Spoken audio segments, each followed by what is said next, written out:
Speaker, 3, 2, this 1. bill is evidence of how a nightmare may come back to haunt us. The elected presidency was created in the 1990s with the intention of safeguarding our past reserves from being squandered by a rogue government. However, the experience with the EP has seen the PAP government coming back to the House to amend the Constitution again and again as unintended consequences arose. One public episode of tension between the EP and the government surfaced when President Ong Teng Cheong, a former PAP Deputy Prime Minister, held a press conference to highlight his lack of access to information about the assets he was supposed to safeguard. The presidential elections in 2011 were also a nightmare for the PAP leadership, with 4 candidates contesting the elections. I understand that some leaders were kept awake at night at the prospect of one of the other 3 candidates being elected. Today's bill presents complicated amendments to try to undo problems created by the government itself. Yesterday, Deputy Prime Minister Teo Chee Hean spent 90 minutes meticulously taking the House through the changes brought about by this bill, together with 7 pages of meaty handouts, the kind of content ripe for a major law exam. Before I go further, there are 3 fundamental truths that underpin this debate, which the Workers' Party would like to acknowledge at the outset. First, that the President's principal role is as head of state, a unifying figure and symbol of the nation, domestically and to the world. Secondly, that the President should not be another center of power.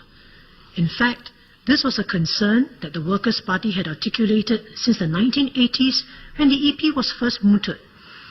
In January this year, the Prime Minister reiterated that the President was not another center of power. Thirdly, that the country's past reserves should be preserved and strongly safeguarded by an entity that is elected by the people. The issue is who should be the gatekeeper. Madam, I shall touch on the President as the head of state, which we say should be his principal and only role. The Workers' Party notes that our past system of having appointed presidents has produced presidents who are generally held in very high esteem and are greatly respected by the people. Beginning with the appointment of President Yusof Ishak to President Wee Kim Wee, the fact that the President did not campaign and go through elections, in fact, elevated the office to being above politics. His focus on being head of state was of universal appeal and in no way diminished his stature compared with our elected presidents. Today, the Workers' Party and many Singaporeans still believe the President should be an appointed office and above politics. To revert to such a system of appointed presidents is not regressive. In fact, it would naturally take care of any concerns that minority communities would not be represented in the office, as this would automatically be resolved by a system of rotational appointments. Madam, we disagree that the presidency should be an elected office and should be tasked to safeguard the past reserves and the integrity of the public service. We thus oppose this bill. Our past objections for objecting to the elected presidency have been recorded over the years. Under the scheme designed by the PAP government, the strict and specific eligibility criteria would likely see the election of a pro-PAP president. In the event of a change of government, the president was likely to be the legacy of the previous administration, who could prevent the new government from being effective for political reasons. This prospect was not just WP's thinking, but the honest misgivings of some senior PAP MPs as well. For instance, during the parliamentary debate on the 1988 White Paper on the elected president, Mr. Ong Pang Boon, a former minister, noted as follows, and I quote, "The intention of the proposal as contained in the White Paper has gone even much further than originally mooted, which was to protect the country's financial reserves from being raided by a profligate government elected to office. The reserve powers of the elected president now extend beyond financial reserves to cover all assets of the government and key public service appointments. The proposal as contained in the White Paper, whichever way one looks at it, would ensure the election of a presidential candidate from the PAP. Should, by some freak election results, which the government claimed to be possible, an opposition government were elected to office, it would be logical for the PAP president to work to undermine and bring down the opposition prime minister and his government, even if the opposition wants to act responsibly." Unquote. Madam, fast forward to today.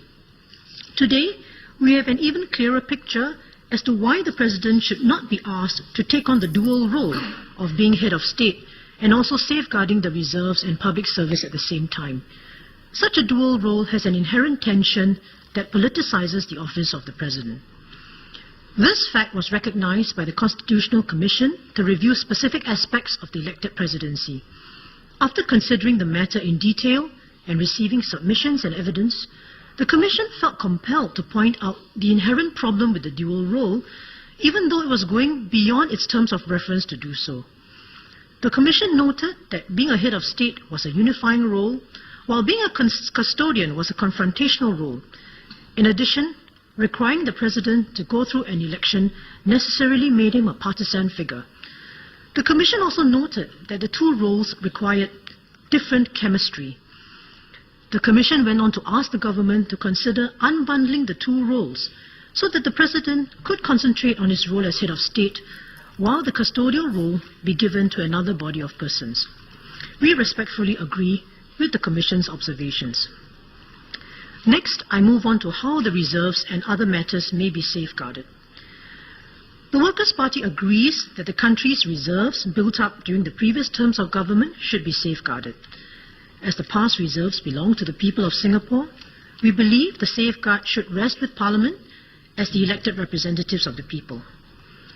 To this end, we have studied the Constitutional Commission's recommendation that safeguarding of the past reserves could be vested in a separate body to be appointed who would have powers of delay.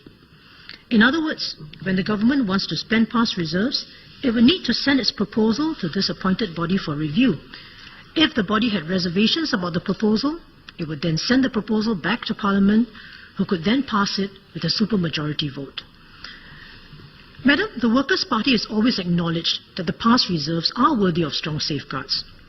We also see the merits of the Constitutional Commission's rationale that MPs would benefit from the collective wisdom of a separate body with some expertise. Having considered the Commission's report, the Workers' Party believes it is apt to consider creating a second chamber in the legislature, which could be called the Senate. Its primary role would be to safeguard the country's past reserves.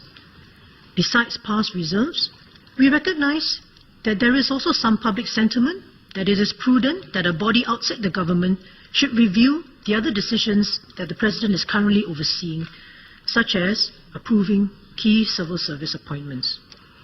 We acknowledge that these are important matters, including decisions on whether a corruption investigation should proceed if the Prime Minister objects to it. Madam, we do agree that there are benefits in having another body review such decisions. To ease the transition from the EP system, we propose that all the discretionary powers currently vested in the elected President be vested in a newly created Senate. After the Senate has worked for some time, the Senate scope could be reviewed. Under this proposal, the Senate would be elected by the people in a national election, rather than appointed as suggested by the Commission. The election will be of individuals who do not represent any political party. We could start with a Senate of, say, 8 individuals. Madam, we see the election of the Senate members as critical to make the membership process open and not susceptible to political interference. This will also give the Senate the necessary mandate for the important decisions it makes. Candidates for the Senate should possess relevant experience and expertise for the functions expected of the Senate. My colleagues will set this out in more detail. Madam, as far as spending the past reserves and key civil appointments are concerned, the Senate would only have delay powers to refer any proposal back to Parliament for consideration. At that stage, Parliament should consider the reservations of the Senate and, if thought fit, could still pass the proposal with a supermajority of, say, 3/4 of MPs. Such a mechanism would see the safeguards on reserves remaining with Parliament. Next, Madam, I move on to some concerns about the bill. Madam, the provisions of this bill show that the government knows that it is unwise to let one